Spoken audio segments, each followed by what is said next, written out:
Sunday garden ओव्हरव्ह्यूमध्ये तुमचं सर्वांचं स्वागत आहे. बागेमध्ये बरेच फुलं उमललेले बघून एकदम मन खुश होते, कारण याच्यावर आपण बरीच मेहनत करत असतो, छोट्या कटिंग लावण्यापासून तर मोठं होईपर्यंत.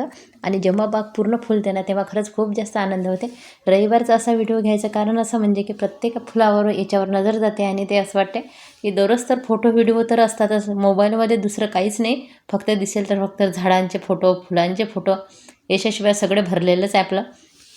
कारण प्रत्येकाचं असंच आहे, ज्यांना फुलं वगैरे असं लावायला आवडतं ना, ते नाही म्हटलं तरी बागेमध्ये एखादं सुंदर फूल उमललं ना, तर त्याचा व्हिडिओ फोटो काढतातच. आता हे बघा, याच्यावर पूर्ण व्हिडिओ घेईल मी. खूप सुंदर फुलं उमलत आहे आणि ते कशाचे नक्की ओळखा. आता इथे बघा, खूप सुंदर सुंदर बागेमध्ये फुलं येत आहे. आणि आता काही दिवसात बघा, इथं मुळ्याचं एक बी पडलं होतं ना, मुळासुद्धा आला आणि कलांची तर पूर्ण भरले ना फुलांनी, तेव्हा खूप सुंदर दिसणार आहे आपले. बघा, आता फक्त कळ्या आल्या आहे. जशा कळ्या येतात ना, तशी अजून यांची ग्रोथ वाढते आणि खूप सुंदर असे फुलं येतात. ज्या कुंडीमध्ये भरलेलं आहे ना पूर्ण फूल, बघा ते खूप सुंदर असं दिसणार आहे सगळे फुलं आले की. आणि इथे बघा, आता आपण दाखवते मी पिटुनिया. एकाच याच्यावर दोन रंगाचे फुलं आहे, एक पिंक आहे आणि एक रेड आहे. हे कसं झालं काय माहीत एकाच झाडावर. आणि बाकीच्या याला फुलं येत आहे. छोटे छोटेच प्लांट आणलेले होते आणि रिपोर्ट केले छोटे आपल्या घरच्याच कुंडीमध्ये. आणि हे सगळे कलांचूचे मी कटिंगपासून तयार केलेले होते. आणि याला पण बघा, हे फ्रूट बघून खरंच खूप छान वाटलं मला, कारण कमी दिवसात या झाडाने मला छान असा रिझल्ट दिला. आणि मधुकामिनीलासुद्धा फुलं काही काही दिवसांनी टप्प्याटप्प्याने येतातच, पण सुगंध खूप येते बागेमध्ये आल्याबरोबर. याचा सुगंध छान असा दरवळते. इथे बघा, तुम्ही असंही करू शकता, वर एखादं झाड लावायचं आणि खाली आपली मेथी बघा किती हेल्दी पद्धतीने ग्रो झाली. सोबत सनफ्लावर पण लागलेला आहे. केळीचे झाडंसुद्धा छान दिसतात, असे दिसायला हिरवे हिरवेगार त्याचे पानं जेव्हा चमकतात तर. आणि बघा, हे आपले पूर्ण अडेनियम आहे. इथं अडेनियमला भरपूर फुलं येतात कोणत्या कोणत्या याला, तर दररोज फुलं येऊन येऊन गळतात खाली. आणि फुलं मात्र येण्याची कमी होत नाही. अशी बाग जेव्हा फुलांनी पूर्ण भरते ना, आणि सोबत माझ्या बागेमध्ये भरपूर असे पक्षीसुद्धा येतात. आणि तुम्हाला ते दाखवते मी आता. खूप दाणे पाणी ठेवलं ना, खूप वेगवेगळ्या प्रकारचे पक्षी बागेमध्ये येतात, एकच नाही तर विविध प्रकारचे. आणि ते बघण्यामध्ये मला खरंच खूप जास्त आनंद मिळत असतो.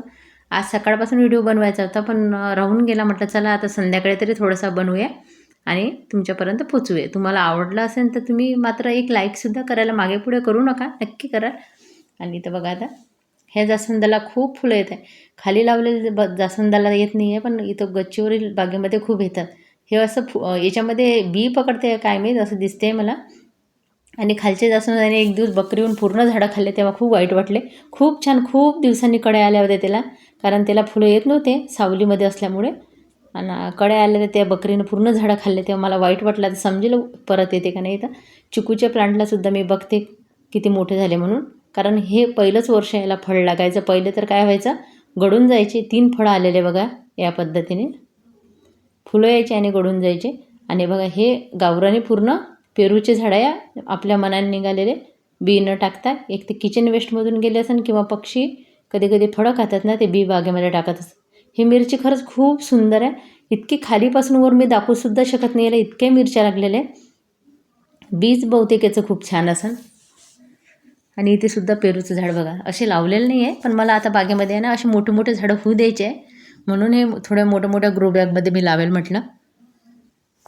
आणि न लावता निघालेलं झाड आहे ना, मी कधीच काढत नाही जोपर्यंत त्याची अडचण होत नाही. बघा, इथे कांद्याची फक्त पात लावली, म्हणजे घरातील स्वयंपाकघरातून कांदे लावले होते. आता कांद्याची पात मिळाली, पण बीसुद्धा पकडलं त्याच्यावर. म्हणजे बघा किती उपयोग होते घरच्या घरीच या वस्तूचा. आणि ते ब्रोकलीसुद्धा आहे. इथे हळद थोडेसेच लावलेले आहे. हे सगळे इथं जेट प्लांटचे आहे.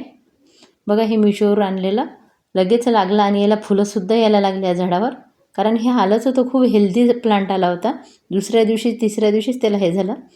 आणि ते बघा, वडाचं, पिंपळाचं, हे सगळे मी आपल्या बागेमध्येच निघालेले आहे. लावलेले झाडं नाही आहे, पण न लावता निघालेले मात्र ते तसेच राहू द्या वाटते.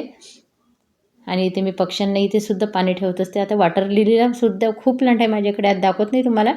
आता ते पण ग्रोथ यायला सुरुवात झाली, त्याला पानं निघत आहे आता.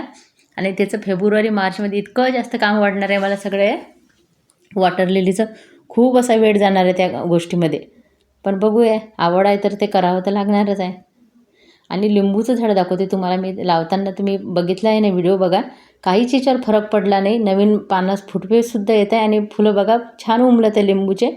आणि हे जर झाड लागलं ना, पुढच्या वर्षी खूप लिंबू मला देणार आहे. इथंच बघा बटाटे लावले, स्वयंपाकघरात कोमाल आहे ना, तर ते लावून घेत असते मी. आणि कांद्याची पात, मोहरी हे सर्व टाकलेलं आहे. कॅरीमधली माती खूप छान झाली हर्षू. आणि मध्येच बघा ही मांजर इकडे तिकडे घरात जाईल म्हणून तिच्या मागे गेली थोडी. ड्रॅगन फ्रूटनं पण लवकर वाढ घ्यायला लागली. आता खूप छोटे छोटे प्लांट होते. हे मेथी, पालक आणि ह्या प्लांट खूप माझं लक्ष वेधून घेत आहे. दररोज याला वेगळ्या रंगाची 2 फुलं आहे. आता तुम्हाला ते उन्हामध्ये कलर बरोबर दिसत नाही आहे, पण खूप सुंदर असे फुलं आहे त्याला. आणि बाग तर बघा किती छान दिसत आहे ना. पूर्ण एकदा अशी दाखवते. स्वच्छता, साफसफाई हे मात्र चालूच असते बागेमध्ये. दररोजचे कामं चालू राहते. पपईचे झाडं इथे बघा, बटाटासुद्धा निघाला आणि कांद्याची पात आहे. इथे हे गावरानी गुलाब आहे. हे पण छान प्लांट झालेले, असं वाटलं नव्हतं मला लागेल म्हणून. आणि याचे मी दररोज फोटो काढत आहे. बघा हे 2 रंग, एक ऑरेंज आणि एक येलो. पूर्ण उमलतात ना फुलं दुपारी, तेव्हा खूप सुंदर दिसेल बागेमध्ये. बघा मी पूर्ण साफसफाई, झाडझूड वगैरे केली ना, त्याच्यामुळं बाग अजूनच स्वच्छ आणि छान दिसत होती माझी. व्हिडिओ आवडत असेल तर तुम्ही मात्र आज चॅनलला लाईक, सबस्क्राईब, कमेंट करायला विसरू नका. धन्यवाद.